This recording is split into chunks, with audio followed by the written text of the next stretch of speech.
My high school almost canceled graduation because of a prank that technically never happened. Senior year at my school had a long tradition. Every graduating class pulled off some kind of prank during the last week of school.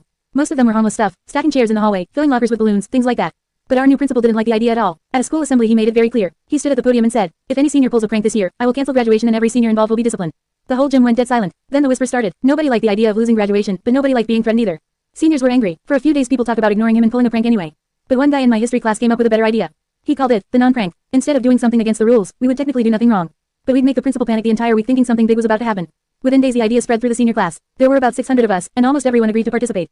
Monday was phase 1. Every senior brought a rubber chicken to school. Not kidding. Hundreds of bright yellow rubber chickens. They were sticking out of backpacks, hanging from belts, sitting on desks.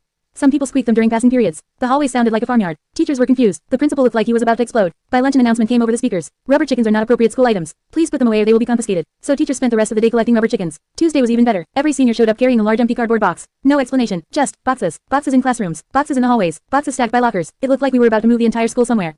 The principal walked through the halls with security looking nervous. You could see him whispering to teachers like he was trying to figure out what we were planning. By noon another announcement came. Boxes are disrupting the learning environment. They will be collected. Wednesday we brought balloons. Hundreds of balloons. But we didn't inflate them. We just carried them around. The principal looked like he hadn't slept in days. Thursday everyone brought plastic spoons. No one knew why. That was part of the joke. The principal looked like he was trying to solve a crime scene. Finally Friday arrived. The day seniors normally pulled the prank. And this was the final move. Every senior came to school wearing a bright orange traffic cone hat. Some had real cones. Some made paper ones. Some duct taped tiny cones to baseball caps. The hallways looked like a construction site. Teachers were trying not to laugh. The principal was completely losing it. He called an emergency assembly and started yelling about how we were clearly planning something and that he wouldn't tolerate it.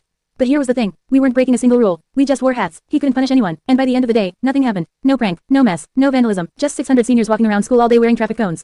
The local newspaper even ran a story about it called "The Prank That Never Happened." And to this day it's still the funniest senior prank our school ever pulled. My high school almost canceled graduation because of a prank that technically never happened.